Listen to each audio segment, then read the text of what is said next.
go ahead and get comfortable. Settle into your pillow, pull your blanket just a little higher, and allow your body to begin that slow, familiar process of unwinding.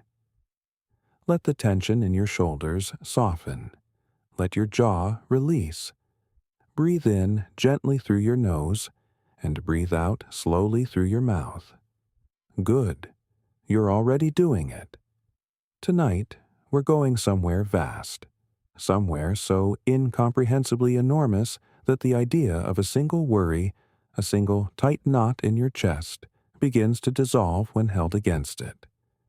We're going to travel through the universe together, not urgently, not with any rush at all, but slowly, the way clouds drift on an October afternoon. And along the way, James Webb's golden eye is going to show us something that will gently, quietly rearrange the way you think about the night sky and your place beneath it. Before we begin, if this kind of calm, science-meets-sleep content is your idea of the perfect evening, you're in exactly the right place. The Science Pillow exists right at the intersection of curiosity and rest, where the most extraordinary stories the universe has to tell become the backdrop to your most peaceful nights. If you haven't subscribed yet, now is a wonderful moment. Tap that button and tap the bell if you'd like these journeys to find their way to you automatically.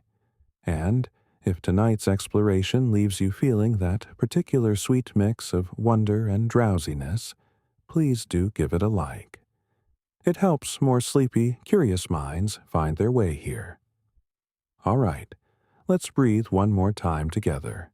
In and out. Now, drift with me. Let the world go quiet. And let's talk about what the James Webb Space Telescope has shown us about how very wonderfully small our galaxy truly is. Section 2. The Scale Illusion. How we always thought we were the center for nearly all of recorded human history. We believed we were at the center of everything. And you can understand why. Look up on a clear night, far from any city light, and the sky does something remarkable. It wraps around you. Stars appear in every direction, equally distributed, equally brilliant, as though you are standing precisely at the middle point of a great celestial dome, built specifically for your observation. The effect is so visceral, so complete, that it's genuinely difficult to shake even now, even knowing what we know. Ancient humans looked at that same sky and naturally drew the conclusion that the Earth, and by extension they themselves, occupied the privileged center of all creation. The stars were lights on a sphere that rotated around them every 24 hours. The sun rose and set at their command, or at least at the command of the gods they imagined governed it. The planets, those wandering bright lights that behaved differently from the fixed stars, were special divine messengers. And Earth? Earth was the stage on which the entire cosmic drama was being performed. This geocentric worldview was not just a casual assumption held by uneducated people. It was formalized into one of the most influential scientific systems in history. The Greek astronomer Claudius Ptolemy, working in Alexandria in the 2nd century of the Common Era, produced a mathematical model of the cosmos so elegant and so practical that it remained the standard reference in astronomy for nearly 14 centuries. In Ptolemy's system, the Earth sat motionless at the center, surrounded by a series of concentric crystalline spheres. Closest to Earth was the sphere of the Moon, then Mercury, Venus, the Sun, Mars, Jupiter, Saturn, and finally the outermost sphere carrying the fixed stars. Beyond that was the realm of God, or the unmoved mover, or whatever ultimate authority a particular culture placed at the boundary of the knowable world. The system worked. That is important to acknowledge. For ordinary purposes, predicting where planets would appear in the sky, calculating when eclipses would occur, navigating by the stars, Ptolemy's model delivered serviceable results. When observed planetary positions didn't quite fit the model's simple circular paths, Ptolemy added mathematical refinements called epicycles, small circles traced by a planet as it also traveled around the larger circle of its orbit. With enough epicycles, you could make the model match almost any observed motion. It was complicated, increasingly so as more data demanded more epicycles, but it worked well enough for a very long time. This view wasn't born from arrogance, or not purely from arrogance anyway. It was born from observation, limited by the tools and the conceptual frameworks available, and it was an incredibly stable, resilient worldview. It lasted for millennia. It was only in the 16th century that a Polish mathematician and astronomer named Nicolaus Copernicus published what would become one of the most quietly explosive scientific documents in human history, proposing that the Sun, not the Earth, sat at the center of the solar system. He actually hesitated for years before publishing. His ideas arrived in the wider world only months before his death in 1543, almost as if he waited long enough to be safely beyond the reach of the controversy. The controversy came anyway, and for a very long time, the resistance was fierce. Galileo Galilei pointed a primitive telescope toward the sky in the early 1600s and saw things that shook the ancient picture to its foundations. He saw moons orbiting Jupiter, proving that not everything orbited Earth. He saw craters on our own moon, which was supposed to be a perfect celestial sphere. He saw the phases of Venus, which only made sense if Venus orbited the Sun. He published his findings. He was tried by the Inquisition. He was placed under house arrest for the remaining years of his life. And yet, as the famous, perhaps apocryphal story goes, he muttered about the Earth. And yet it moves. It moves, yes. And eventually, science caught up to what was actually out there. By the 1800s, astronomers had begun to map the distribution of stars in the sky with increasing precision. One of the most ambitious early attempts came from the English astronomer William Herschel, who along with his remarkable sister Caroline spent decades counting stars in different directions, trying to build a three-dimensional picture of the Milky Way. Herschel concluded that the Milky Way was a lens-shaped island of stars, and that our Sun was somewhere near its center. A reasonable attempt, a valiant effort, but wrong in a critical way. The error was understandable. The interstellar dust that fills the plane of the Milky Way blocks visible light, so stars far away in the galactic disk are invisible to optical telescopes. Herschel was essentially trying to see to the far walls of a room filled with fog. He could only see so far in any direction before the fog swallowed his view, creating the false impression that he was at the center of whatever he could observe. It wasn't until the early 20th century, and the revolutionary work of astronomer Harlow Shapley, that the picture shifted again. Shapley used a special class of variable stars called Cepheid variables as distance markers. These stars pulsate with a brightness that is directly tied to their true luminosity, making them something like cosmic lighthouses with known wattage. By observing how bright they appeared from Earth and comparing that to how bright they actually were, he could calculate their distance.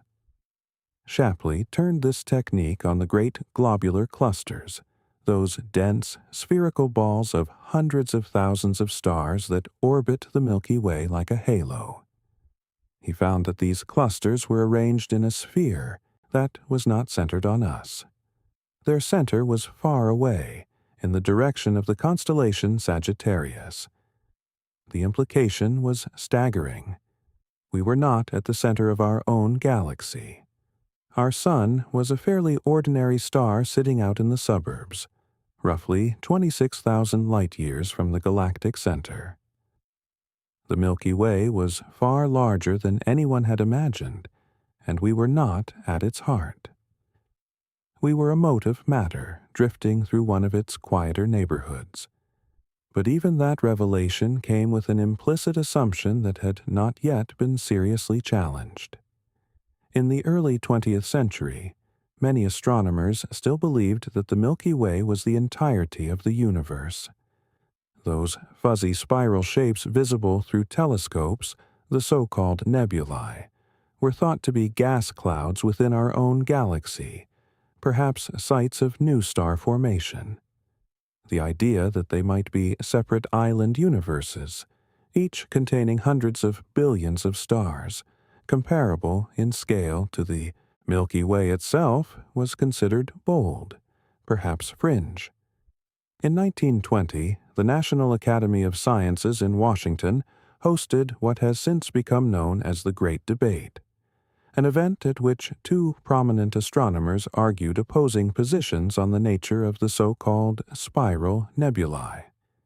Were they relatively small, nearby gas clouds within the Milky Way, or were they distant, enormous galaxies in their own right? The debate was unresolved that evening. But just a few years later, in 1923 and 1924, an American astronomer named Edwin Hubble pointed the world's then most powerful telescope at the Andromeda Nebula and identified, one by one, a series of Cepheid variable stars within it. He measured their distances. The numbers came back. The Andromeda Nebula was not within the Milky Way. It was almost 1 million light-years away, a number later refined to about 2.5 million light-years. It was a separate galaxy, an island universe in its own right, containing hundreds of billions of stars.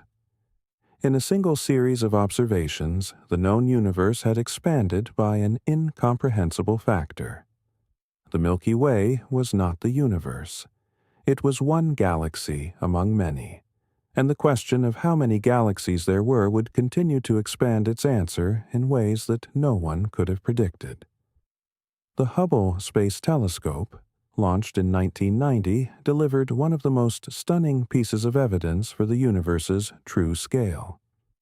Astronomers aimed Hubble at a tiny, apparently empty patch of sky, a region about the size of a grain of sand held at arm's length, and kept it pointed there for 10 consecutive days. The result was the Hubble Deep Field, an image containing nearly 3,000 galaxies, each a complete island universe of billions of stars, all packed into that single grain-of-sand-sized slice of sky. Extrapolated across the full sky, that suggested a number so large it barely has meaning. Approximately 100 billion galaxies in the observable universe. And then, in 2016, a team led by astronomer Christopher Consolis of the University of Nottingham revised even that estimate dramatically upward. By converting deep space images into three-dimensional maps and carefully accounting for the many small, faint galaxies that earlier telescopes could not detect. Galaxies that have since merged into larger ones. Galaxies that were too dim to be observed. Galaxies that existed briefly in the early universe and then were absorbed. They concluded that the observable universe likely contains at least 2 trillion galaxies. 2 trillion. The number 2 followed by 12 zeros. The previous estimate of around 100 billion, which itself once seemed incomprehensible, turned out to be a dramatic undercount. And there may be more recent estimates suggesting the number could be higher still, perhaps somewhere between 6 and 20 trillion, when accounting for the very smallest dwarf galaxies that are almost invisible, even to our deepest surveys. 2 trillion galaxies, each one, in principle, containing anywhere from a few thousand to 100 trillion stars. The numbers compound into a figure that no human mind was built to hold in its full enormity. Even the word trillion bounces off our comprehension like water off stone. We have no intuitive reference for it. The fastest way to count to a trillion, counting one number per second without sleeping, would take over 31,000 years. And we're not talking about a trillion seconds or a trillion grains of sand. We're talking about a trillion galaxies, each containing hundreds of billions of suns, many of them with their own systems of orbiting worlds. 2 trillion galaxies. And in all of them, every single one, there are stars. There are probably planets. And among those planets, statistically, there may be worlds where whatever passes for a night sky is just as full of wonder as ours. The universe, seen in its full numerical scale, suggests that the experience of looking up at night, that particular combination of awe and curiosity and smallness, may be among the most repeated experiences in all of creation, enjoyed by forms of awareness we know nothing about, beneath stars we will never see, in galaxies that appear to us as single pixels in our deepest images. The Milky Way, for all its magnificence, for all the hundreds of billions of stars it contains, for all the nebulae where stars are being born this very moment, for all the supernova remnants still glowing from stars that died millions of years ago. It is one galaxy among 2 trillion. Or more. On a map of the universe, if such a map were possible, we would be a single, unremarkable pixel. Less than that. We would be one undetectable point within a pixel. And yet, here we are, lying in the dark beneath that pixel, wondering about it all. That capacity for wonder may be the most remarkable thing in all those trillions of galaxies. The universe is enormous. Life, as far as we know, is rare enough. Consciousness that can contemplate the full scale of what contains it, that may be the rarest thing of all. Whether or not that's true, it feels worth sitting with tonight. Section 3. The James Webb Space Telescope. A new kind of eye. To understand what the James Webb Space Telescope has revealed about the scale of our universe and the smallness of our galaxy's place within it, we first need to understand what this instrument actually is. Because Webb is not simply a larger version of earlier telescopes. It represents a genuinely different way of seeing the cosmos, one that gives us access to a universe that was previously as hidden from us as the world beneath the ocean's surface. The idea for a successor to the Hubble Space Telescope began taking shape in the 1990s. Even as Hubble was delivering its breathtaking images and revolutionary science, astronomers were already thinking about what would come next. Hubble sees primarily in visible and ultraviolet light, essentially the same wavelengths the human eye is sensitive to, with some extension into the near-infrared and ultraviolet ends of the spectrum. But there is a vast swath of the electromagnetic spectrum that Hubble cannot access well, particularly the longer infrared wavelengths, and it is precisely those longer wavelengths that carry the oldest, most distant light in the universe. Here is why that matters. The universe is expanding. Everything in it is moving apart from everything else, like raisins in a rising loaf of bread. As light travels across the expanding universe, the fabric of space itself stretches, and that stretching pulls the light's wavelengths longer, shifting it toward the red end of the spectrum and beyond. This is called redshift. The farther away a source of light is, the more its light has been redshifted by the time it reaches us.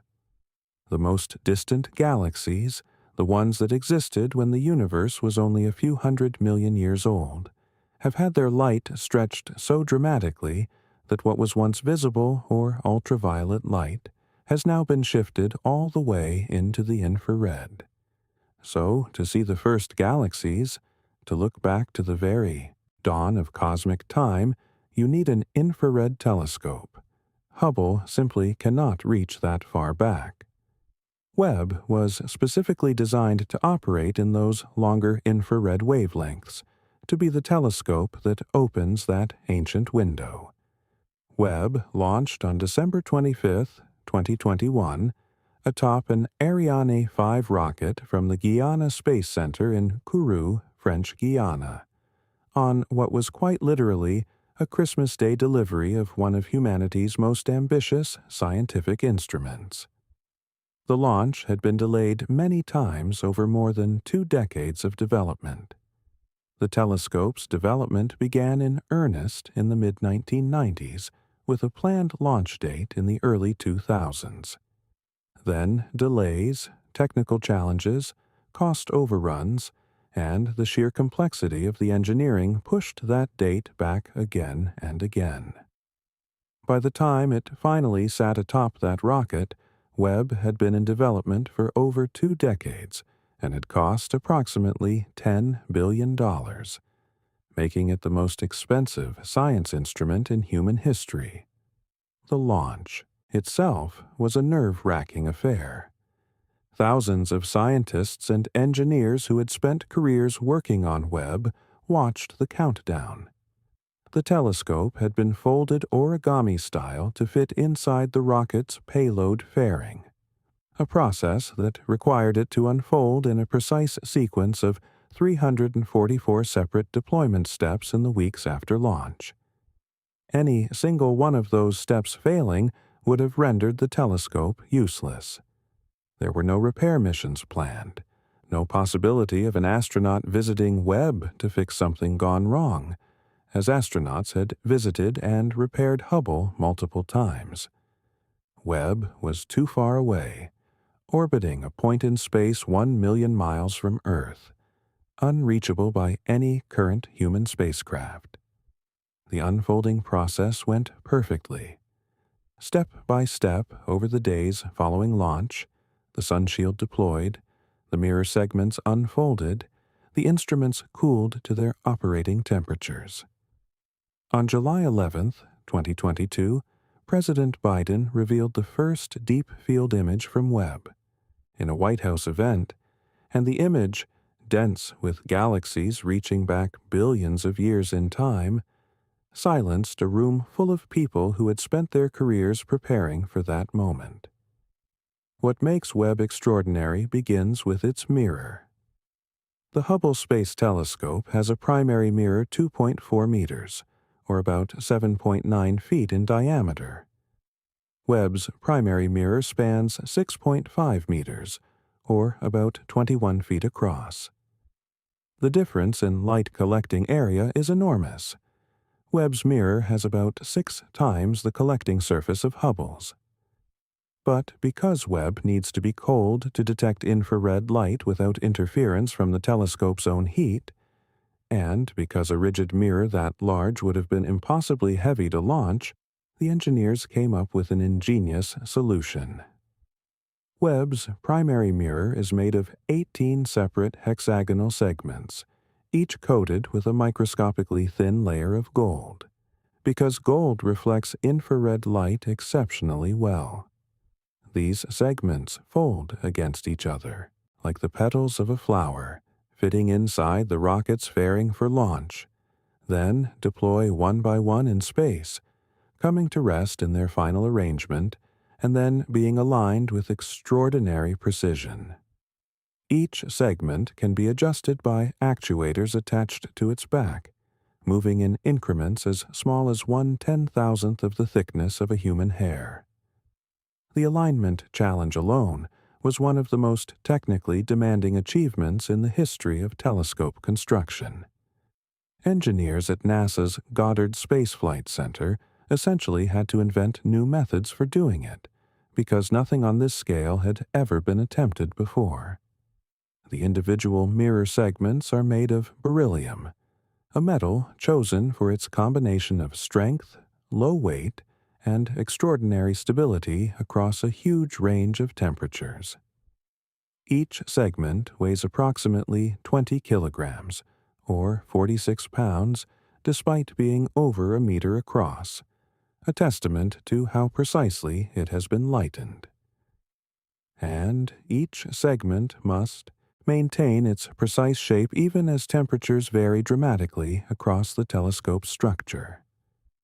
The gold coating on each mirror is only about 100 nanometers thick, roughly 1,000th of the thickness of a human hair. But it is that thin layer of gold that transforms each segment from a block of shaped metal into a mirror of extraordinary efficiency for infrared light. Webb's 5-layer sunshield is equally extraordinary, because infrared light is essentially thermal radiation, heat. Webb's instruments need to be kept at an incredibly low temperature to function. If the telescope itself were warm, its own infrared glow would overwhelm the faint signals coming from distant galaxies. The sunshield, roughly the size of a tennis court, is made of a special plastic called Captain, coated in reflective material. It sits between the telescope and the sun, earth, and moon, blocking their heat and keeping the cold side of the telescope at around minus 233 degrees Celsius or minus 387 degrees Fahrenheit, colder than the surface of Pluto. On the sun-facing side, temperatures can reach a searing 85 degrees Celsius. Webb lives in this perpetual thermal shadow. Webb does not orbit Earth the way Hubble does. Instead, it orbits the Sun at a special location called the second Lagrange point, or L2, located about 1.5 million kilometers, roughly 1 million miles, from Earth in the direction directly opposite the Sun. This is a gravitationally stable point where the telescope can maintain a constant position relative to Earth, while both travel together around the Sun. It keeps the Sun, Earth, and Moon always on the same side of the sunshield, maximizing the telescope's cold, dark observing environment. The telescope began scientific operations in July 2022, and within just weeks it was delivering images that left the astronomical community simultaneously thrilled and unsettled.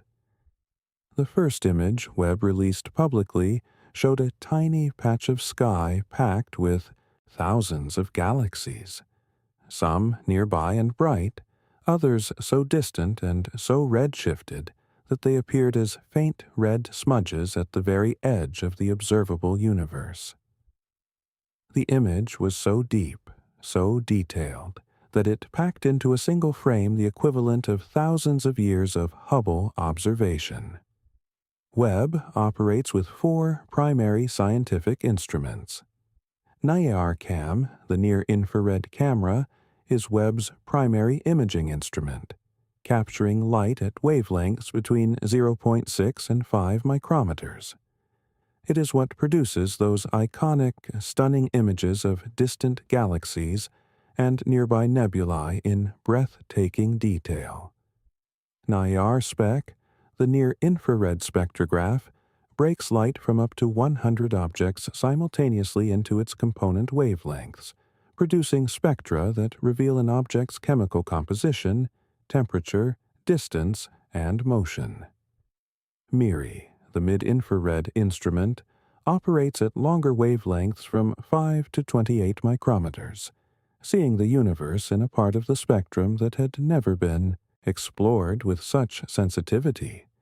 And NIRIS, the near-infrared imager and slitless spectrograph, provides additional imaging and spectroscopic capabilities. Together, these instruments give Webb the ability to examine almost every phase of cosmic history. It can peer through the dust clouds where stars are forming right now in our own galaxy and see the nascent stellar nurseries hidden inside. It can study the atmospheres of planets orbiting other stars, searching for the chemical signatures that might indicate biological activity.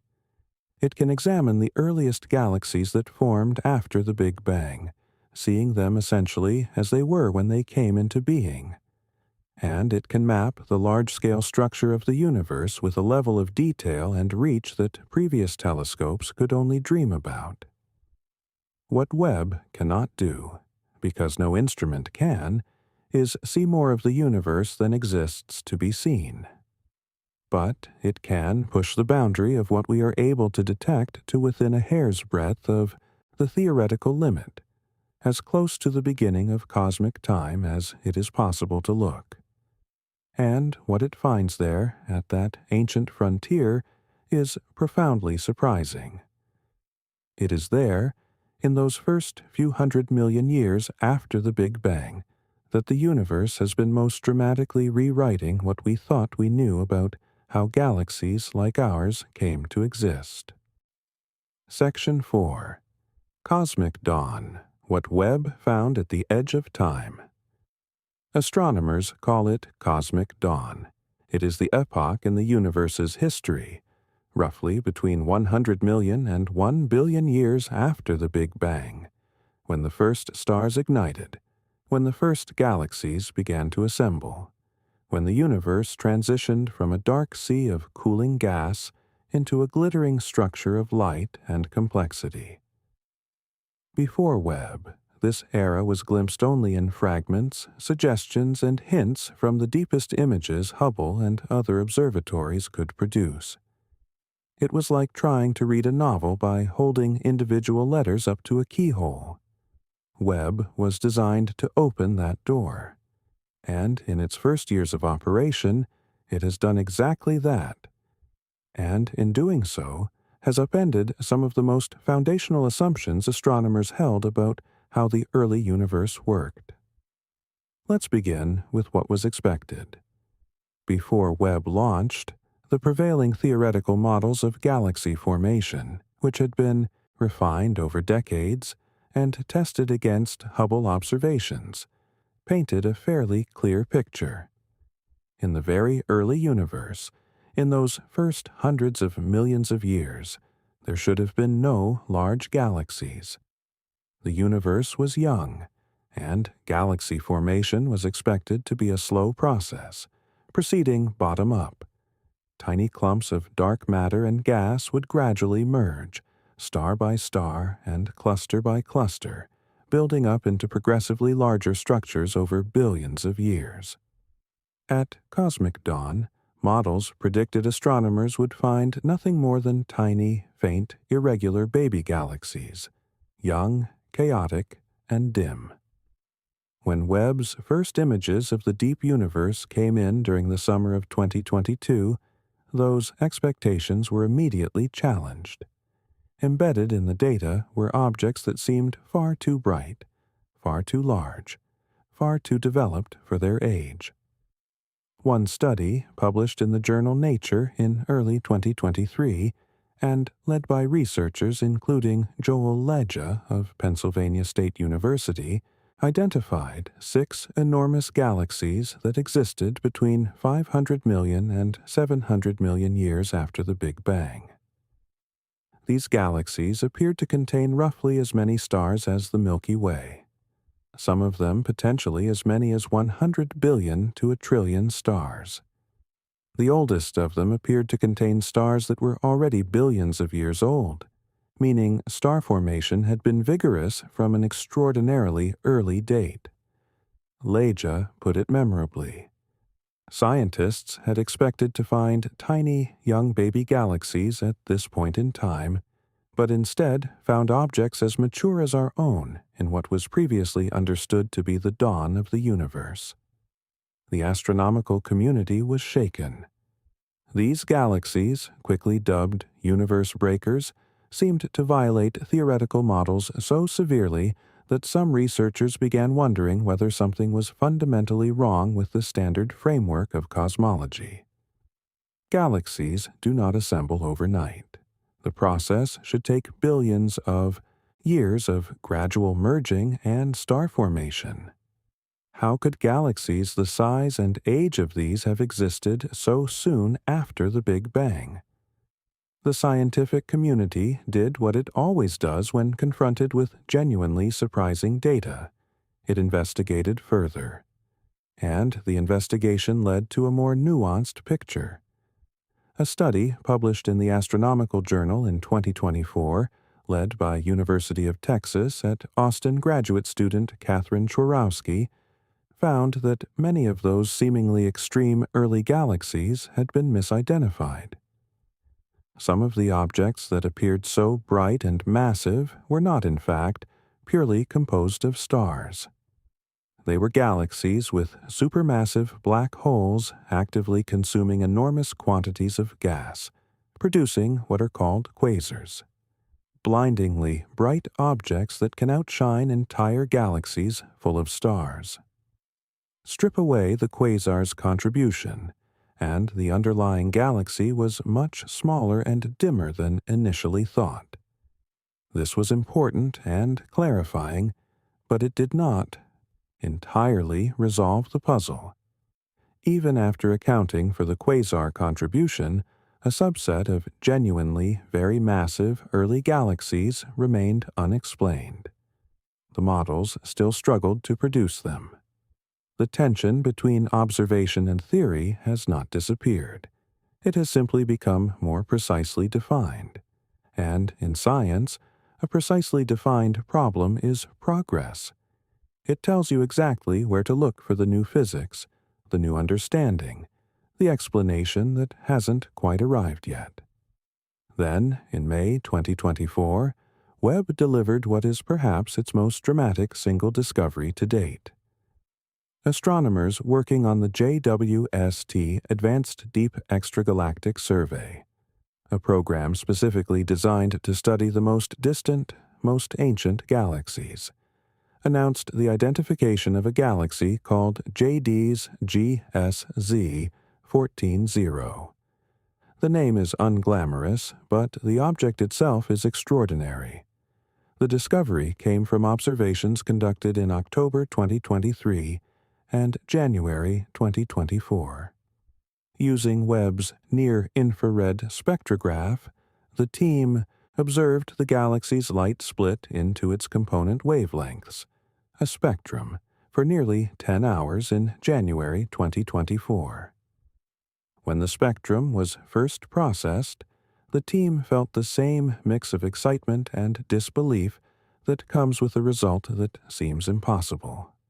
The measurements returned a redshift of 14.32, corresponding to a time just 290 million years after the Big Bang. The universe is 13.8 billion years old. This galaxy existed when the universe was barely 2% of its current age. It is the most distant confirmed galaxy ever observed. The distance record alone would make JD's GSZ 14-0 remarkable. But what makes it extraordinary is what this galaxy is. Astronomer Kevin Hainline of the University of Arizona, who helped lead the discovery, compared the experience of finding it to excavating a cell phone among ancient ruins in Rome. Something so developed, so complex, that it simply shouldn't be there at that time. JADES-GS-Z14-0 is large. It spans approximately 1,600 light years, which is not enormous by the standards of mature galaxies, but is genuinely striking for something that formed less than 300 million years after the universe began. It is also blazingly bright, 5 times more luminous than the previous record-holding galaxy at comparable distance. And, crucially, most of that brightness comes from stars, not from a quasar. The researchers were careful to rule out the possibility that a supermassive black hole was responsible for the light. At the galaxy's measured size, a quasar could not explain the emission pattern.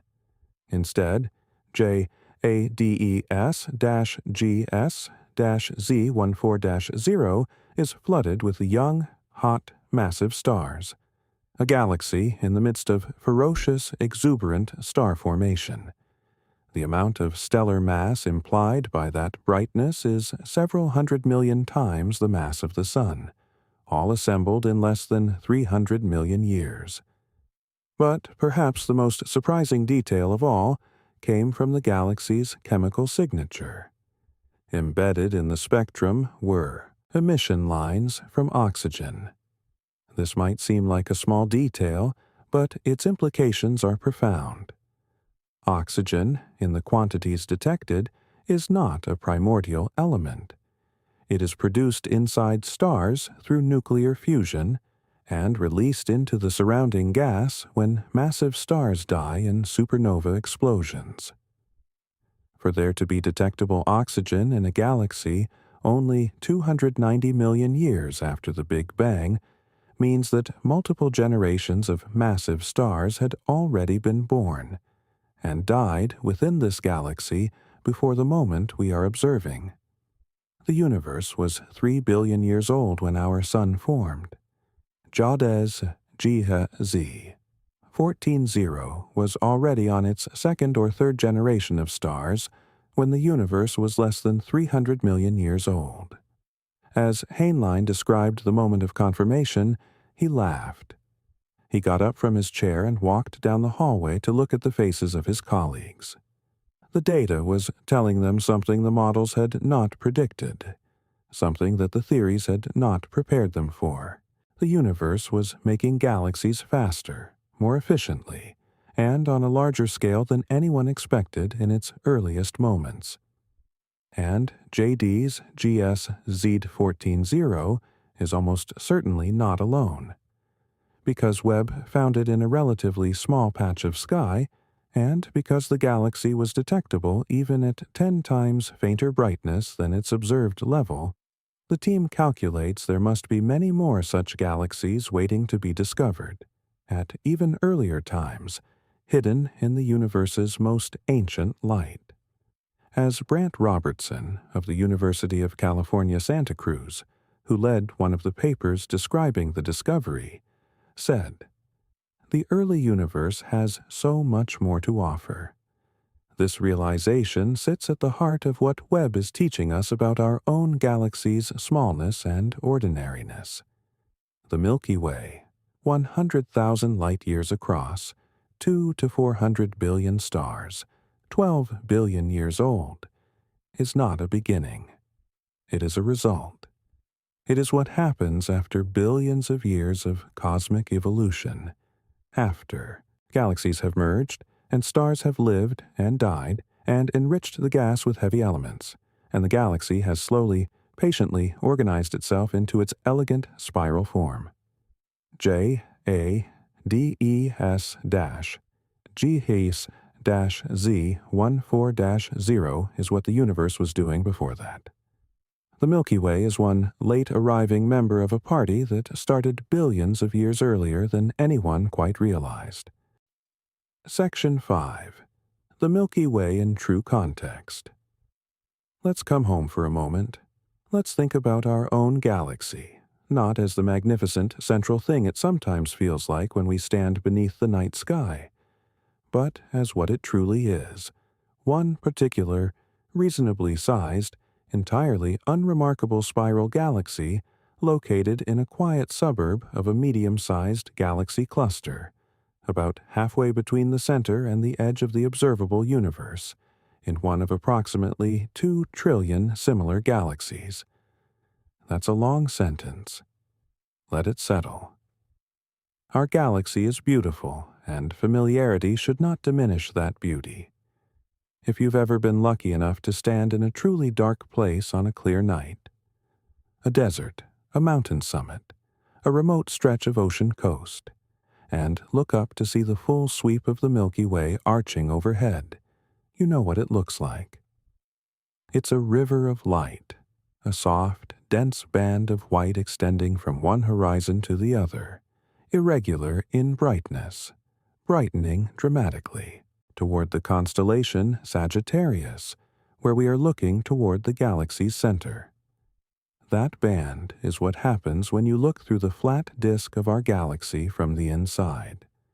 You're seeing the combined glow of hundreds of billions of stars, too distant and too faint to resolve individually, all blending into that soft luminescence.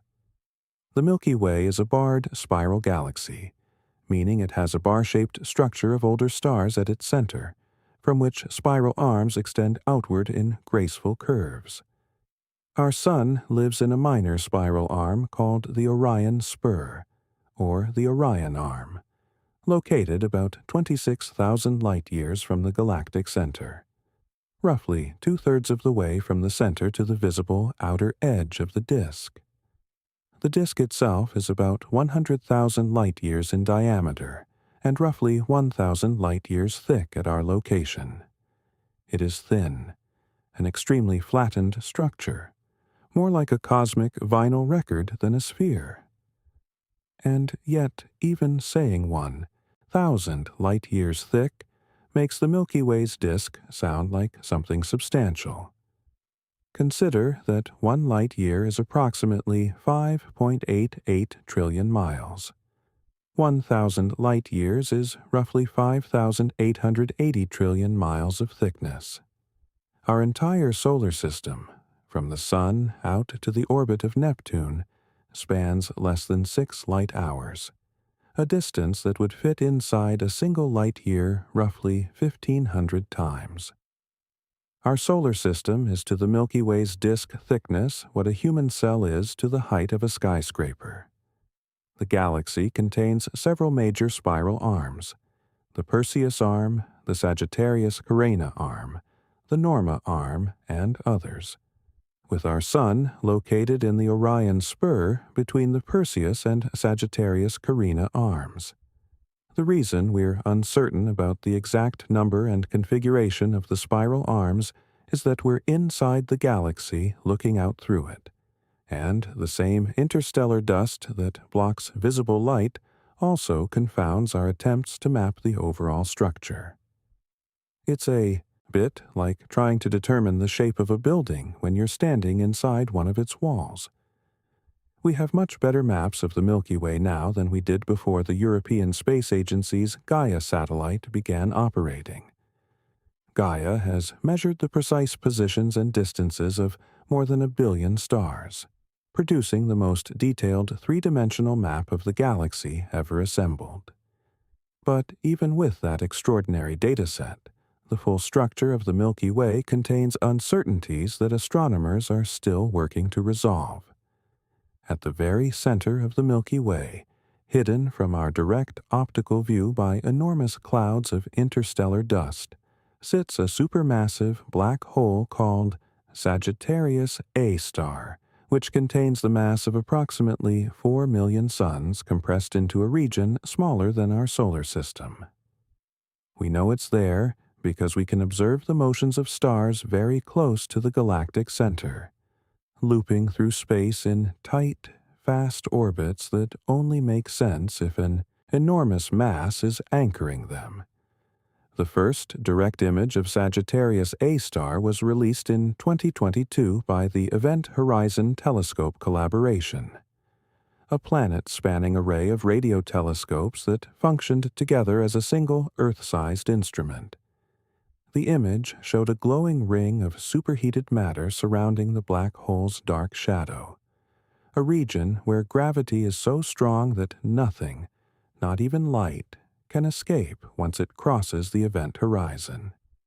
The black hole at the center of the Milky Way is actually rather quiet compared to the supermassive black holes at the centers of many other galaxies. It is not actively consuming large amounts of material at the moment. It is not producing the enormous jets of relativistic plasma that power the radio galaxy structures that can extend millions of light-years across space. It is, compared to its counterparts elsewhere, dormant. There is evidence from X-ray observations of a faint glow surrounding the galactic center that Sagittarius A star was much more active in the geological past. Perhaps a few million years ago it was millions of times more luminous than today, briefly illuminating the Magellanic stream of gas that trails behind the Milky Way's satellite galaxies. But for now, it sits in the center of our galaxy in relative silence, surrounded by a dense cluster of ancient stars, occasionally pulling in a passing gas cloud, occasionally flaring briefly before returning to quiet. The Milky Way is not small by human intuition. If our sun were shrunk to the size of a grain of sand, the Milky Way itself would stretch for about 3.5 miles. 3.5 miles of sand grains, each one representing a sun-like star in a flat disk arrangement. That's the scale of home. But context transforms everything. And in context, the Milky Way is not particularly impressive by galactic standards. It is roughly average in size, perhaps slightly above average, but well within the broad middle range of the galactic population. Our nearest large neighbor, the Andromeda Galaxy, is about twice as wide, containing perhaps 1 trillion stars compared to our 2 to 400 billion. The Triangulum Galaxy, the third member of our local group, is somewhat smaller than us. Together, these three galaxies, along with more than 50 smaller satellite galaxies and dwarf galaxies, make up what astronomers call the local group, a gravitationally bound collection that spans roughly 10 million light-years. And there are galaxies that make Andromeda look modest. Messier 87, located about 53.5 million light-years away in the Virgo cluster, is an enormous elliptical galaxy with a diameter somewhere around 980,000 light-years, nearly 10 times the Milky Way's span. It contains several trillion stars and harbors one of the most massive, supermassive black holes ever found, the first to ever be directly imaged. That iconic glowing ring of matter appeared in the Event Horizon Telescope's first image in 2019. C1101, an enormous elliptical galaxy sitting about 1 billion light-years away in the Abell 2029 galaxy cluster, may have a diameter of up to 6 million light-years and contain approximately 100 trillion stars, making our own Milky Way an insignificant fraction of its scale. Then there are the radio galaxies, objects like Alcyonius, discovered in 2022, whose radio-emitting lobes, powered by a central supermassive black hole, extend an almost incomprehensible 16 million light-years across.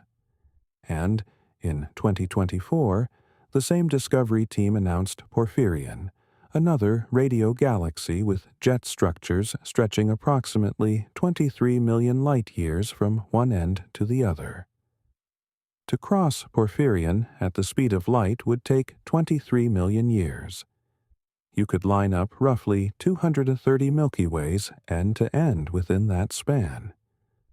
Within the vast architecture of the observable universe, galaxies are organized in a hierarchy that only reveals its full depth when you look at the largest scales. The local group, our home cluster of galaxies, is itself part of a larger structure called the Virgo supercluster, a gravitational collection of galaxy groups and clusters that spans roughly 110 million light-years.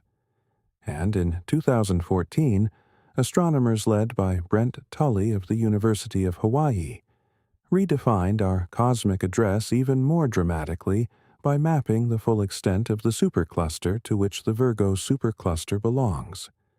They named it Laniakea, a Hawaiian word meaning immeasurable heaven, and found that it stretches about 520 million light-years across and contains the mass of 100 million billion suns, comprising more than 100,000 galaxies including our own. Even Laniakea is one supercluster among many. There are other superclusters: Perseus Pisces, Coma, Shapley. each containing thousands of galaxies, each spanning hundreds of millions of light years. And at the very largest scale, these superclusters are arranged in the cosmic web, the network of filaments and voids that constitutes the largest known organized structure in the observable universe. The filaments can stretch hundreds of millions of light years. The voids between them, the great empty bubbles of space where galaxies are rare or absent, can be 300 million light years or more across.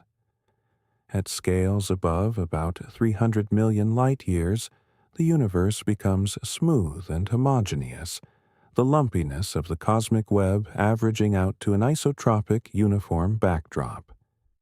The observable universe itself, the portion of the total universe from which light has had time to reach us since the Big Bang, spans approximately 93 billion light-years in diameter. Within that sphere, at minimum 2 trillion galaxies, probably many more. And our galaxy, the Milky Way, sits somewhere in the middle of that sphere, one ordinary spiral among trillions, in one particular corner of one particular spiral arm of that ordinary spiral galaxy, at a distance of about 26,000 light-years from its center, our Sun burns. And at a distance of approximately 93 million miles from our Sun, the Earth orbits. And on the surface of that Earth, in the darkness of your room tonight, you are lying in a warm bed, and your eyes are perhaps beginning to feel just a little heavy. And that, too, is part of the story. That specific fact that a conscious creature on this specific mote of rock can even begin to comprehend the hierarchy that contains it, is, in its own way, the most remarkable thing in all those billions of light years. There's something else worth dwelling on. When we say the Milky Way is ordinary, we mean it in the most literal statistical sense. It falls in the middle range of galactic sizes, masses, and morphologies. But ordinariness, in this context, does not mean unimportance. Every single galaxy in the universe is ordinary to itself. Andromeda, with its trillion stars, is just home to whatever beings might look up from its surface on clear nights. IC 1101, with its incomprehensible size, is similarly just background to whatever processes unfold within it. The meaning we find in our galaxy, and in our planet, and in our one irreplaceable night sky, is not diminished by the knowledge of how many other night skies exist.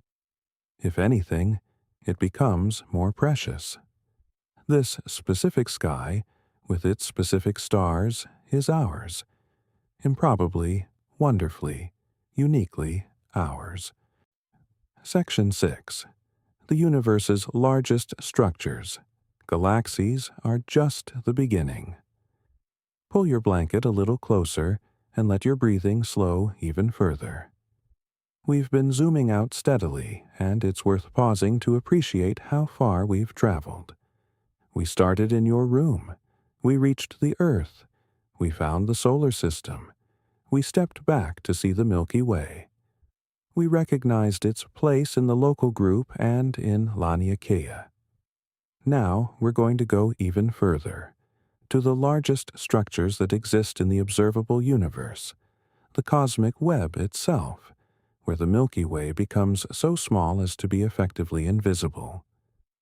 Imagine standing at the shore of an ocean so vast that you cannot see the other side or any side, where the waves themselves are hundreds of millions of light years tall, and the troughs between them are voids that could swallow the entire Milky Way 1,000,000 times over without filling. This is the scale of the cosmic web. The discovery of the cosmic web was one of the great observational achievements of the late 20th century. For most of human history, even after it became clear that galaxies existed in enormous numbers, Most astronomers assumed they were distributed more or less randomly through space.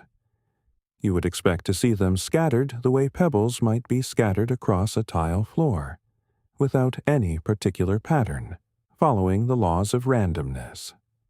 But when astronomers began measuring the distances to thousands of galaxies in the 1980s and 1990s, not just where they appeared on the sky, but how far away they were, creating true three-dimensional maps, the actual distribution was shocking.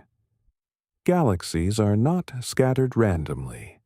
They are concentrated along thin sheets and long filaments, arranged around vast, empty bubbles.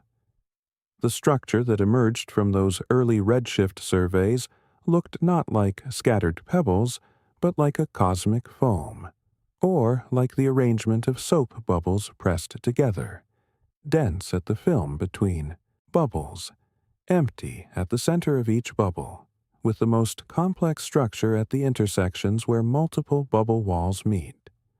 Margaret Geller and John Huchra at the Harvard-Smithsonian Center for Astrophysics published one of the first great slices of this structure in 1989. In their survey, a particular feature immediately stood out. A long, curved wall of galaxies they called the Great Wall, stretching more than 500 million light-years across and about 15 million light-years thick. It was the largest structure known at the time, and it was immediately clear that it could not be a coincidence of random distribution. Something had organized galaxies into this pattern. That something is gravity, specifically the gravity of dark matter. But to understand how dark matter created the cosmic web, we need to go back to almost the very beginning. In the first moments after the Big Bang, the universe was a hot, dense sea of particles and radiation in thermal equilibrium. It was almost perfectly uniform, but not quite. Quantum fluctuations, tiny, random variations in density from the earliest instance, had been stretched to cosmic scales by inflation. These fluctuations were incredibly small, representing differences of only a few parts per 100,000 in the density of matter. But over billions of years, they grew. Regions slightly denser than average had slightly stronger gravity, which attracted more matter, making them denser still, which increased their gravity further. Meanwhile, regions slightly less dense than average lost matter to their denser neighbors, becoming emptier. This process, called gravitational instability, is the mechanism by which all the structure in the universe was built, from planets to stars to galaxies to the cosmic web itself. But dark matter was the crucial catalyst. We'll return to dark matter in more detail shortly, but for now it's important to understand that dark matter, which makes up about 27% of the universe's total mass-energy content, does not interact with light. It interacts only through gravity.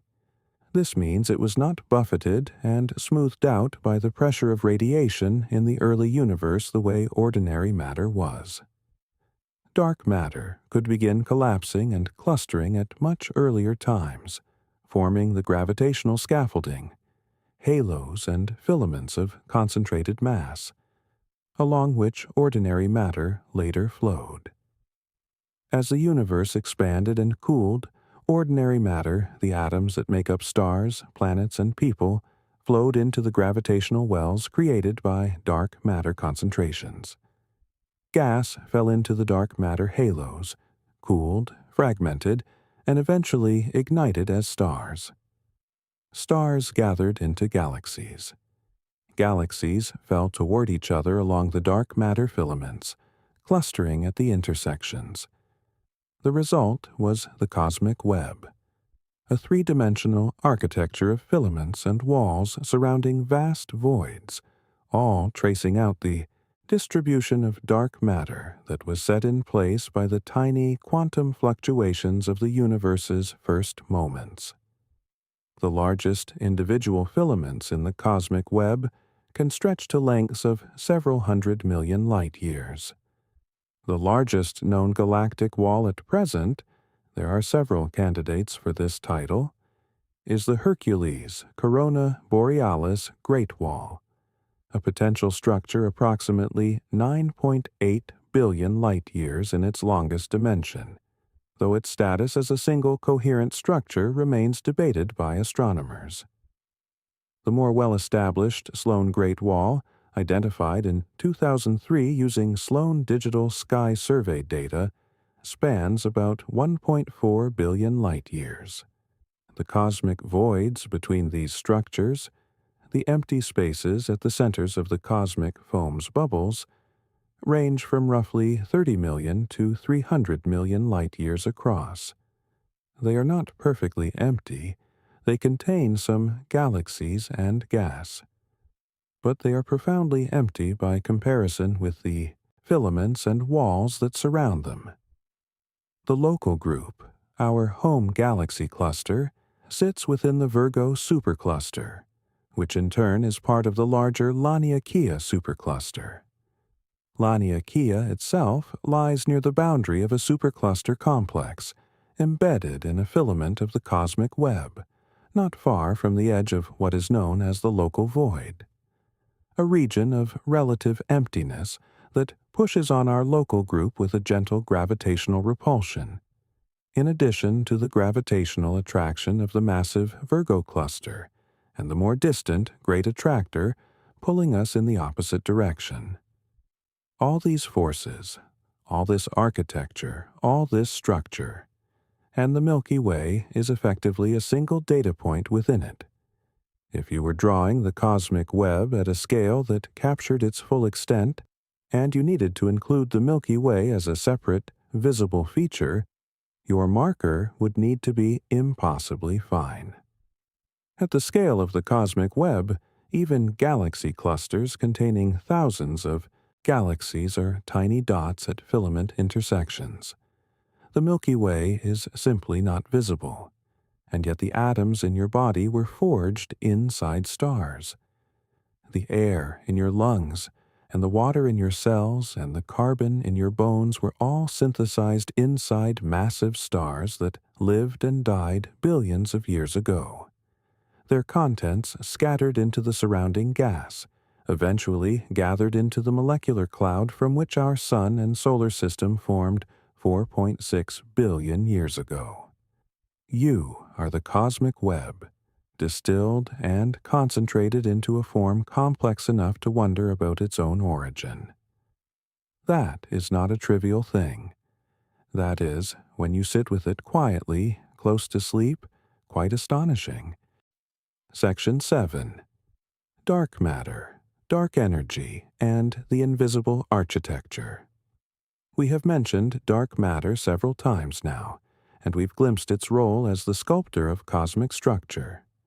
But to truly understand what James Webb is showing us about our universe, and why our galaxy's smallness has the particular shape it has, we need to spend some time with the two greatest mysteries in all of modern physics: dark matter and dark energy.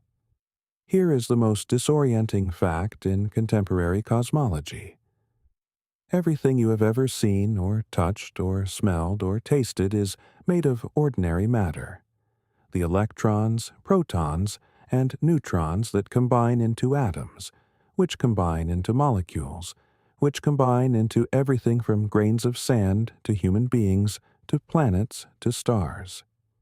That ordinary matter, everything visible to every telescope ever built, every photon ever detected, constitutes roughly 5% of the total mass-energy content of the universe. Just 5%. The remaining 95% is divided between two mysterious invisible entities that we have named dark matter and dark energy. Less because we know what they are, and more because we needed something to call them. Dark matter accounts for approximately 27% of the universe's total mass energy. We know it exists because we can see its gravitational effects on ordinary matter. A famous early clue came from astronomer Vera Rubin and her colleague Kent Ford in the 1970s, when they were measuring how stars at different distances from the center of spiral galaxies moved. According to straightforward Newtonian physics, stars at the outer edges of a galaxy should orbit more slowly than those near the center, just as distant planets in our solar system orbit the Sun more slowly than inner ones. Instead, Rubin and Ford found something baffling. Stars in the outer regions of galaxies orbit at almost the same speed as those near the center, regardless of their distance from the galactic core. The only way this made sense was if there was far more mass distributed throughout and around the galaxy than could be accounted for by the visible stars and gas alone. The total mass of a typical galaxy must be about 10 times larger than its visible component. And that additional mass is dark. It neither emits, absorbs, nor reflects light. Many subsequent lines of evidence have confirmed dark matter's existence. Galaxy clusters bend light from background galaxies through gravitational lensing, and the degree of bending tells us the cluster's mass, a mass always far greater than what can be accounted for by the visible galaxies and gas. The cosmic microwave background, the faint glow of radiation left over from the Big Bang, carries imprinted within it information about the conditions of the early universe, and those conditions match models only if dark matter is included. Computer simulations of the universe's evolution only reproduce the observed cosmic web when dark matter is part of the physics. One of the most compelling single pieces of evidence came in 2006 from observations of a remarkable system called the Bullet Cluster. Two large galaxy clusters had collided at enormous speed, passing through each other, and astronomers were able to observe the aftermath using multiple types of telescopes. X-ray telescopes showed where the hot gas from the two clusters had collided and slowed down, piling up between the two clusters like water thrown against a wall. But gravitational lensing, the bending of light from background galaxies, showed that the mass of the two clusters was not where the hot gas was. It was far ahead of the gas, already through the collision, as though the majority of the mass had simply passed through the collision without slowing at all. That's exactly what dark matter would do. Interacting only through gravity, it would barely notice the collision of the ordinary gas clouds, passing straight through while the gas slowed and piled up. The bullet cluster is perhaps the most direct evidence that dark matter really exists and behaves as predicted. What dark matter actually is remains unknown.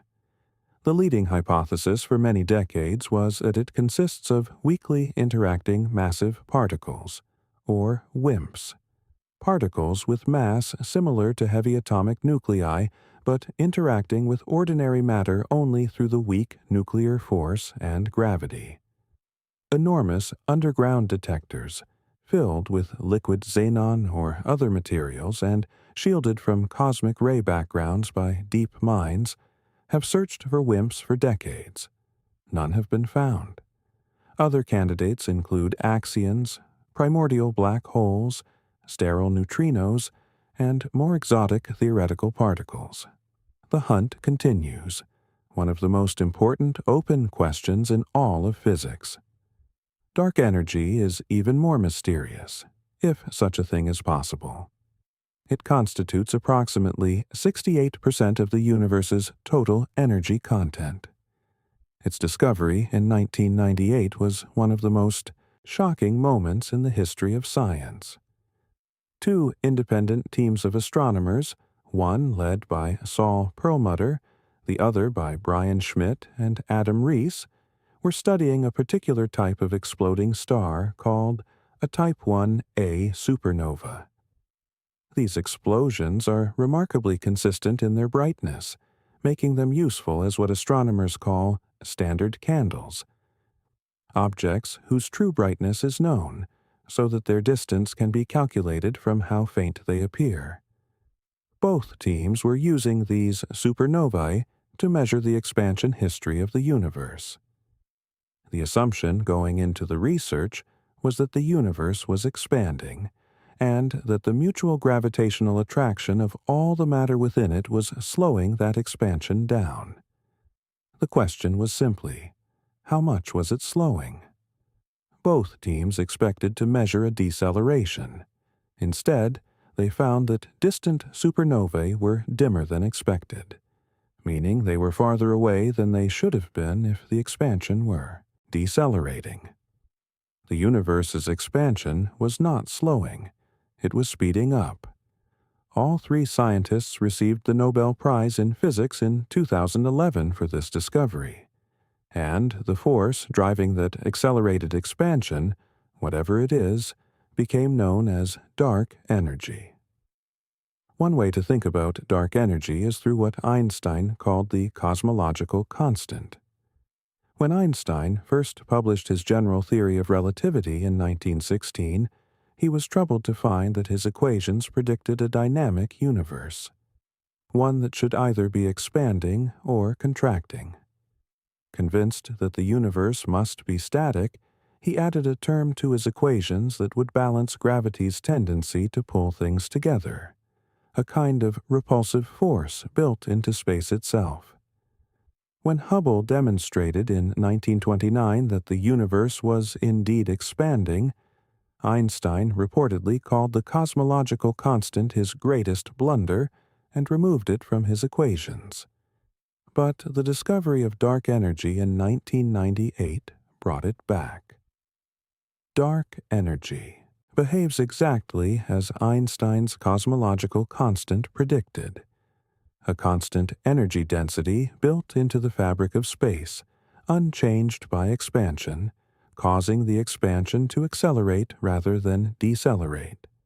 Whether dark energy is truly a cosmological constant, a fixed property of empty space, or whether it changes over time and space, is one of the most actively debated questions in cosmology.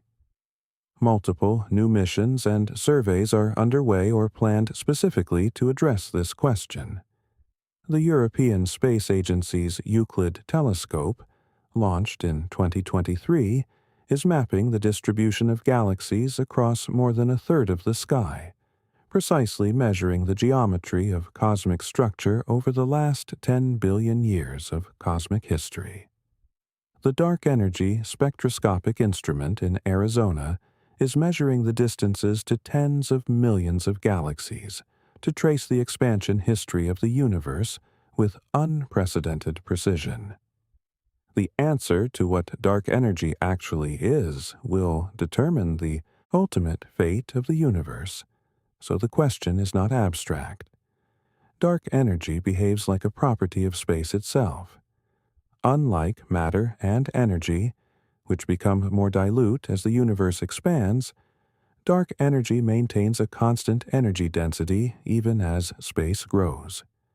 This means that as the universe gets larger and more space comes into existence, there is more dark energy to drive the expansion, causing it to accelerate rather than decelerate. The universe is not just expanding, it is expanding faster and faster. And dark energy is the reason why. In terms of its effect on the large-scale structure we've been describing, dark energy is the force that is, in the long run, pulling the cosmic web apart. Galaxies that are not gravitationally bound to each other are drifting apart at increasing speed, carried on the expansion of space. In the distant future, billions of years hence, galaxies that are today visible from our own will recede beyond the observable horizon, their light, forever unable to reach us because the space between us will be expanding faster than light can cross it. The local group, held together by its own gravity, will persist. Laniakea will eventually disperse. The large-scale structure of the cosmic web will gradually unravel as dark energy continues its patient work. But that is the deep future. Tonight, the universe remains rich, connected, and full of things to discover. And the James Webb Space Telescope, positioned 1 million miles from Earth in its perpetual shadow, continues to look. Every week, new data arrives. New galaxies at the edge of time are identified. New spectra reveal the chemical composition of worlds we will never visit. New surprises disrupt old theories and sharpen our understanding in ways that 5 years ago we could not have predicted. Section 8. The Firefly Sparkle. Webb finds the Milky Way's infant twin. Among Webb's most intimate and poignant discoveries is one that connects directly to us, a galaxy nicknamed the Firefly Sparkle. Published in December 2024 in the journal Nature, the discovery gave astronomers something they had long wanted: a glimpse of what our own Milky Way might have looked like when it was young. The Firefly Sparkle is a small, disorganized galaxy that existed approximately 600 million years after the Big Bang, when the universe was just 4.4% of its current age. What makes it exceptional is that it has been directly weighed, its mass measured, not just estimated, by Webb's instruments. The result? Its mass at that early time is comparable to what the Milky Way's mass is estimated to have been at the same stage of development. The team found it to be approximately 1 billion solar masses. The modern Milky Way weighs in at roughly 1 trillion solar masses, 1,000 times heavier. The Firefly Sparkle is what we were, or something close to what we were, at a cosmic moment so remote it barely makes sense to speak of. The discovery required 2 remarkable pieces of luck working in concert. The first was a foreground galaxy cluster, a dense collection of massive galaxies located between us and the Firefly Sparkle, which acted as a natural gravitational lens. The cluster's enormous gravity bent and magnified the light from the Firefly Sparkle behind it, making it appear much brighter and larger than it would otherwise, and allowing Webb to resolve individual star clusters within the tiny galaxy. The second was Webb itself, with its unprecedented sensitivity and resolution at infrared wavelengths, which turned what the Hubble Space Telescope would have seen as an unresolvable smudge into something with internal detail. That internal detail is extraordinary. Webb resolved 10 distinct star clusters within the Firefly Sparkle. Compact, groups of young, hot, blue stars, each glittering like a firecracker, hence the galaxy's evocative nickname. These clusters are regions of intense star formation, similar to star-forming regions we can observe in nearby galaxies like the Large Magellanic Cloud, one of the Milky Way's satellite galaxies. But the Firefly Sparkle's clusters are forming stars at a particularly enthusiastic rate for a galaxy its size. The galaxy also has 2 small companion galaxies nearby, gravitational siblings that may interact with the Firefly Sparkle over time, potentially influencing how it grows. The closest companion is about 6,500 light-years from the main galaxy, a separation that, for perspective, would fit inside the Milky Way's disk many times over. The second is about 42,000 light-years away. What will the Firefly Sparkle become? The team cannot say.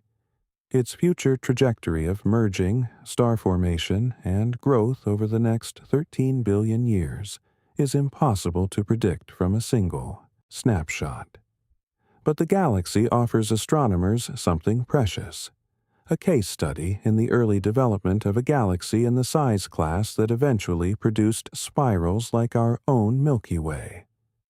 By studying objects like the Firefly sparkle, astronomers can begin to reconstruct the biography of galaxies like ours, to see, in distant fragments, something like an ancestral photograph.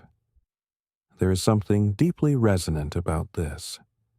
The light reaching our telescopes from the Firefly sparkle left that galaxy 600 million years after the Big Bang, more than 13 billion years ago. It has been traveling through expanding space ever since, while star systems formed and burned out, while the first planets solidified, while life emerged on one particular planet in one particular galaxy, and eventually developed the capacity to build telescopes and detect that ancient light. The photons that Webb captured from the Firefly sparkle have been traveling since long before the Earth existed. They have been traveling since long before the Sun existed. And they carry a message. This is what beginnings look like. This is a galaxy at the moment of its youth, unaware of what it might become, glittering with new stars in an ancient universe. Our own Milky Way passed through a similar moment, or something like it. Over billions of years since then, through mergers with smaller galaxies, through waves of star formation, through the gradual settling of its spiral arms, through the cycling of gas and stars and heavy elements, it became what it is now. And in some quiet corner of one of its spiral arms, 4.6 billion years ago, a star ignited that we call the Sun. And the question of whether that is remarkable or ordinary, or both at once, is one of the most beautiful questions in science. Section 9. What our smallness means, the philosophy of being a pale blue dot. Let's slow down even more now. Let the story settle around you like a blanket. Because this section isn't really about the science anymore. It's about what the science means for the way you feel about being here, right now, at this particular moment in history, on this particular planet, under this particular sky. On February 14th, 1990, the Voyager 1 spacecraft was hurtling through the outer edges of the solar system, past the orbit of Neptune, heading toward interstellar space. It had been launched in 1977 and had spent 13 years crossing the solar system, sending back images and data from Jupiter, Saturn, Uranus, and Neptune. As it prepared to leave the solar system entirely, astronomer Carl Sagan advocated for one final act: turn the camera around, back toward the inner solar system, and take a photograph of home. NASA agreed. The cameras turned. A series of images was taken, and in one of them, a frame pointing toward our Sun from a distance of about 6 billion kilometers, or roughly 3.7 billion miles, there was a tiny dot. Suspended in a band of scattered sunlight created by the camera's optics, barely visible at all, less than a pixel in size, was the Earth. Not the magnificent blue marble photographed by the Apollo astronauts. Not the swirling globe of oceans and clouds. Just a pale blue dot, barely distinguishable from noise, floating in the infinite black. Sagan wrote about that image in his 1994 book, Pale Blue Dot, and what he wrote has been read and listened to by millions of people ever since, because it captures something real and irreducible about the situation we are all in. He observed that every human being who ever lived, every empire and revolution and love story and scientific discovery, every moment of joy and suffering and determination and surrender, all of it happened on that mote of dust, that point of light, suspended in a sunbeam. That, our planet, is a lonely speck in the great enveloping cosmic dark. And yet something interesting happens when you sit with that truth long enough. It doesn't feel, ultimately, like despair. Or at least, it doesn't have to. The same observation that makes us seem small also makes each moment more vivid, more specific, more irreplaceable. Astronauts who have seen the Earth from space describe something called the overview effect. A cognitive shift, a sudden visceral understanding of the planet's fragility and beauty, of the arbitrary nature of borders, of the shared fate of every creature on that surface. It's not an intellectual conclusion, but an emotional one, arriving with the force of direct perception. The planet is small, it is vulnerable, it is breathtakingly, inexplicably beautiful, and everything that has ever mattered to any human being is there, on that small, beautiful, vulnerable thing. The Webb telescope has given us a new version of the overview effect, extended across not just our planet, but our entire cosmic neighborhood. By revealing how many galaxies exist, how many stars, how early galaxies like ours were forming, how ancient the universe is compared to our brief presence within it. It has given us a framework for understanding our situation that is both humbling and, in a curious way, comforting. There is comfort in smallness if you approach it right. Think of it this way. The concerns that feel enormous in the ordinary human scale, the things that keep us awake at night, the anxieties that crowd in when the house is quiet. They are not made trivial by the existence of 2 trillion galaxies, but they are given a certain perspective. The universe is large. Time is deep. The arc of cosmic history stretches in both directions far beyond the reach of any human worry. And within that vast context, this specific moment, this particular night, this warmth under a blanket, this quiet, is real. It exists. It is happening, right now, in the only universe that exists. The philosopher William James wrote about the value of what he called the strenuous mood and the holiday mood in intellectual life. The science of cosmology has given us a perpetual invitation into something like the holiday mood, the capacity to step outside the intense, close-up, enormously serious world of human affairs, and remember for a moment that we are very small, that the universe does not need us to solve everything tonight, that the stars are doing their slow, ancient work regardless of whether we are worried or at peace. This perspective has a way of reorganizing the interior landscape of a worried mind. Not by dismissing what worries us. Those things are real, and they matter, and they deserve attention. But by providing a sense of scale that the worried mind often lacks. When something looms very large in our awareness, our nervous system responds as though it fills the entire universe. The cosmic perspective doesn't diminish the concern. It just reminds you that the concern exists within a much larger context, and that context includes an extraordinary amount of beauty and strangeness and wonder that coexists with the difficulty. The universe is full of things that are hard. It is also full of galaxies. There is also something else that the Webb telescope has reinforced. The discovery of JD's GSZ 14-0 and the Firefly sparkle and the hundreds of other early galaxies Webb has found tells us that the universe has been making structures like our Milky Way, and potentially like our Earth, for an extraordinarily long time.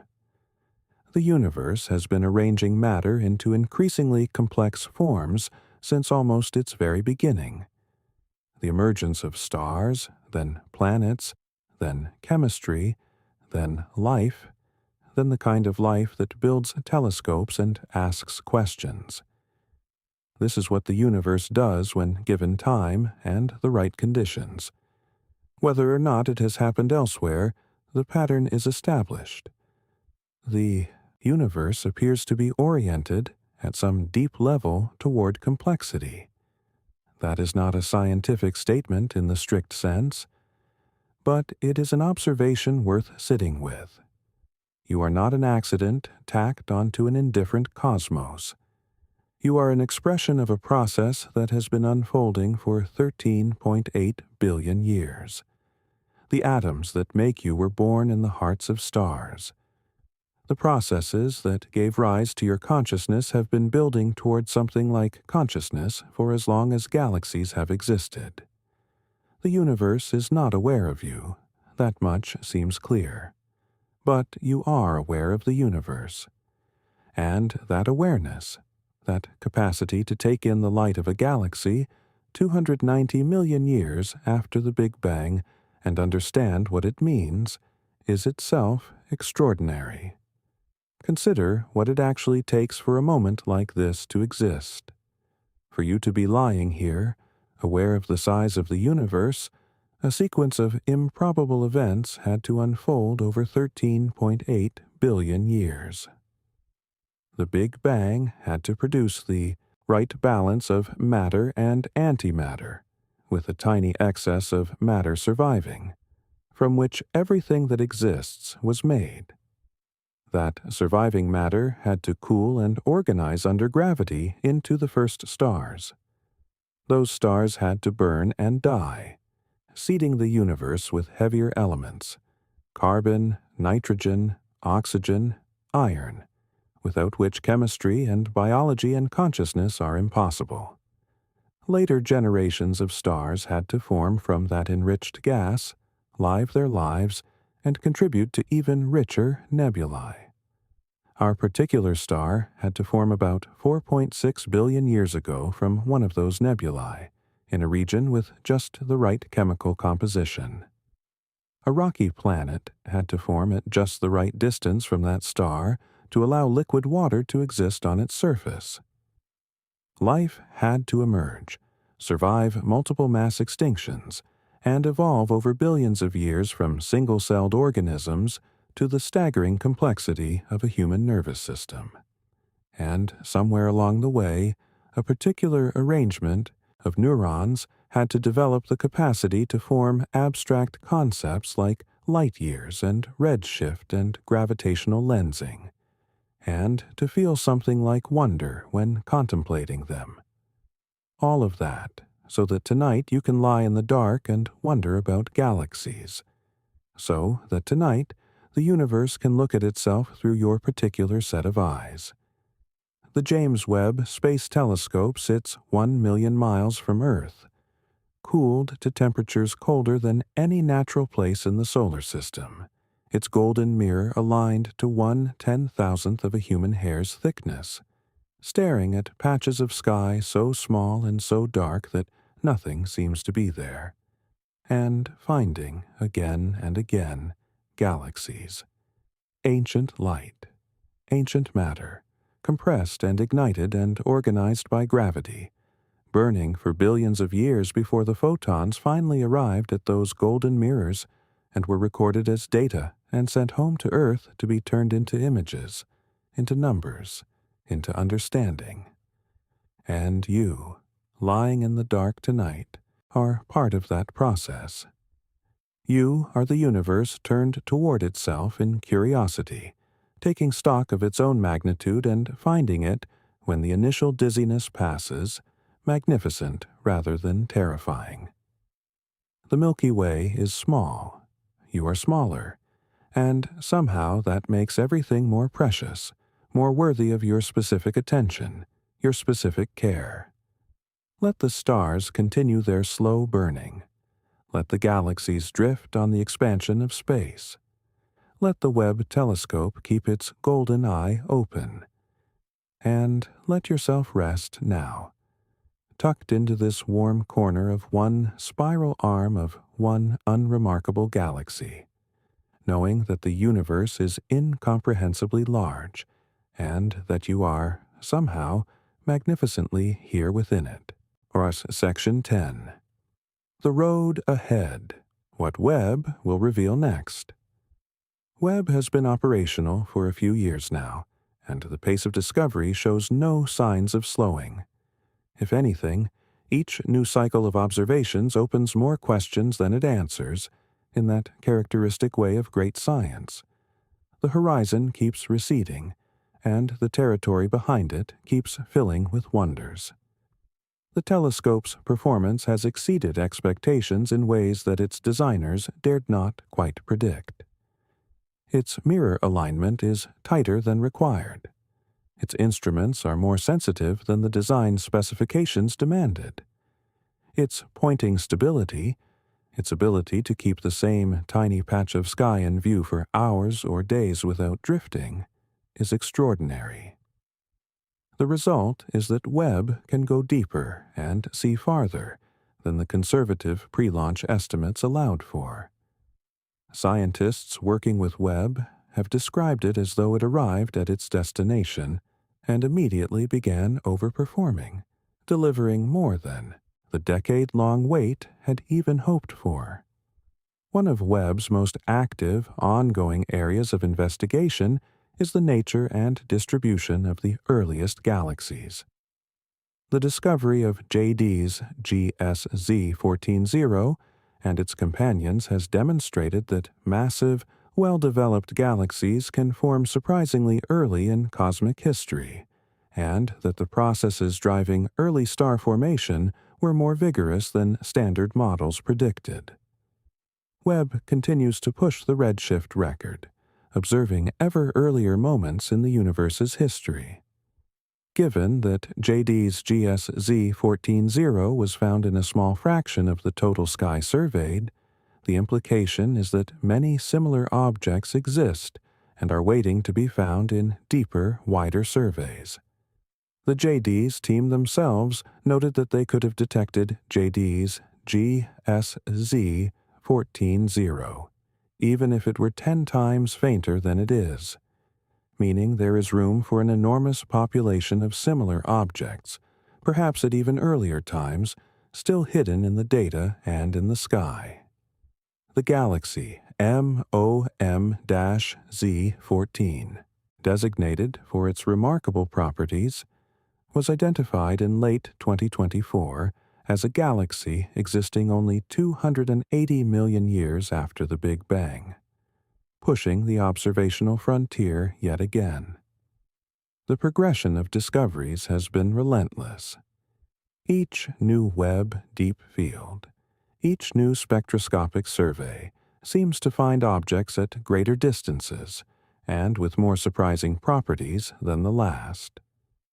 The most distant known galaxies today may well be surpassed in the next few years as Webb continues its work and as its data is combined with that of complementary instruments, including the Atacama Large Millimeter Array in Chile and future observatories still in development.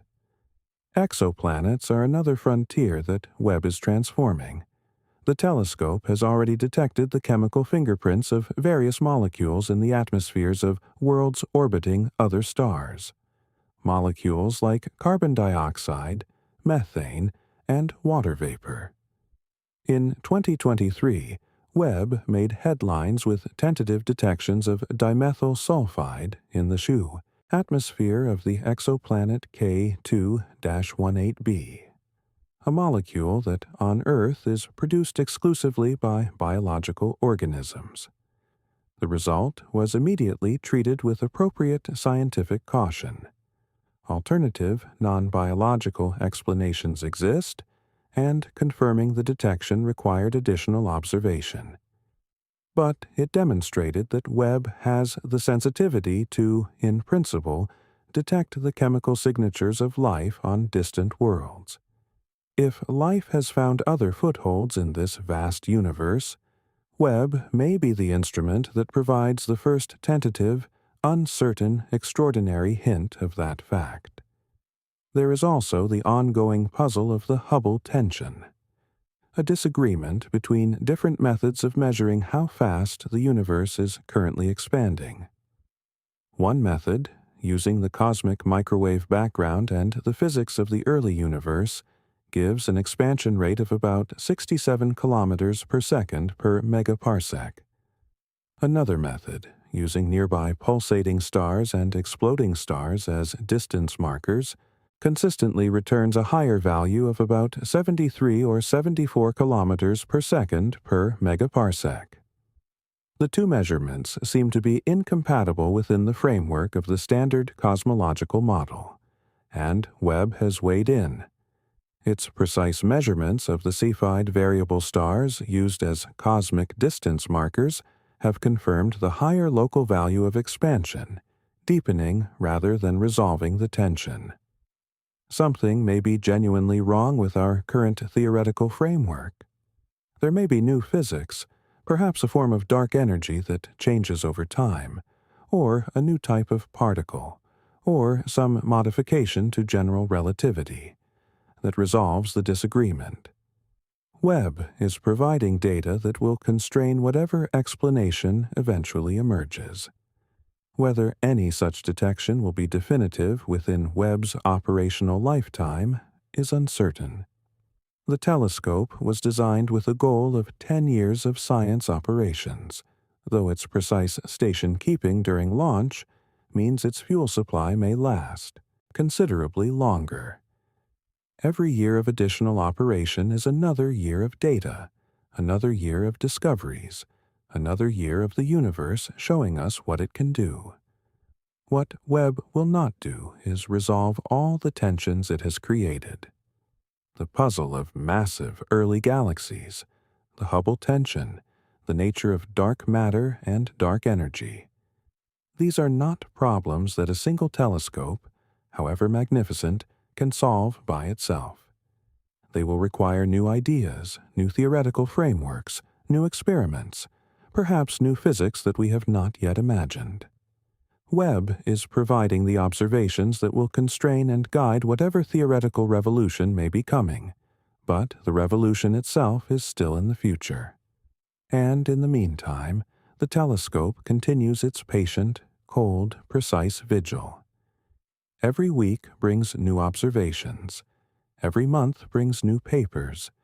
Every year brings new understanding, new images, new moments when a team of scientists looks at their data and laughs in disbelief at what the universe has handed them. The Milky Way is small. Our galaxy is one of at minimum 2 trillion. Our Sun is one of perhaps 2 to 400 billion stars in that galaxy. Our Earth is one of 8 planets in our solar system, one of billions of planetary systems in the galaxy, one of potentially trillions upon trillions of worlds distributed throughout the observable universe. And yet on this world, at this moment in time, we have built instruments of extraordinary delicacy and aimed them at the oldest light in the universe and found it to be full of wonders. That is perhaps the most important thing the James Webb Space Telescope has revealed. Not any single galaxy, not any single number, not any single record broken in any single night of observation. It has revealed that the universe rewards curiosity, that the deeper you look, the more there is to see, that the cosmos is not a closed, finished thing, but an open, ongoing, evolving process that has been producing novelty for 13.8 billion years and shows no sign of stopping. And we are here to witness it. For a brief, improbable moment in cosmic time, there are beings on this pale blue dot who can look up and out and back and understand what they are seeing, who can detect the light from a galaxy that existed 290 million years after the Big Bang, measure its redshift, calculate its mass, identify oxygen in its spectrum, and understand what all of that means. That seems worth noting. That seems, on reflection, close to miraculous. That is perhaps the most important thing the James Webb Space Telescope has revealed. Not any single galaxy, not any single number, not any single record broken in any single night of observation. It has revealed that the universe rewards curiosity, that the deeper you look, the more there is to see, that the cosmos is not a closed, finished thing, but an open, ongoing, evolving process that has been producing novelty for 13.8 billion years and shows no sign of stopping. And we are here to witness it. For a brief, improbable moment in cosmic time, there are beings on this pale blue dot who can look up and out and back and understand what they are seeing. That seems worth noting. That seems, on reflection, close to miraculous. Conclusion. And so, as Webb's golden mirror continues to gather ancient photons 1,000,000 miles from where you are right now, as those photons become data, and data becomes discovery, and discovery becomes the slowly evolving picture of a universe far larger and more surprising than any of us were taught to expect, you can breathe and let it all settle. You've traveled far tonight, from your bed to the edge of observable time, from the Milky Way to the first galaxies lighting up the cosmic dawn, from Carl Sagan's pale blue dot to the glittering Firefly sparkle, 600 million years back in time, carrying in its 10 young star clusters a mirror of our own beginning. The universe is vast. You are small. And somehow, tonight, that is the most restful thing in the world. If this journey meant something to you, if it gave you that particular mix of wonder and peace that this channel is built around, please tap the like button. It takes just a moment, and it means everything for helping more curious, sleepy minds find their way here. Subscribe if you haven't yet, and hit that notification bell so the next journey finds you. The stars are still burning, the galaxies are still drifting, and you, dear traveler, can close your eyes. Good night.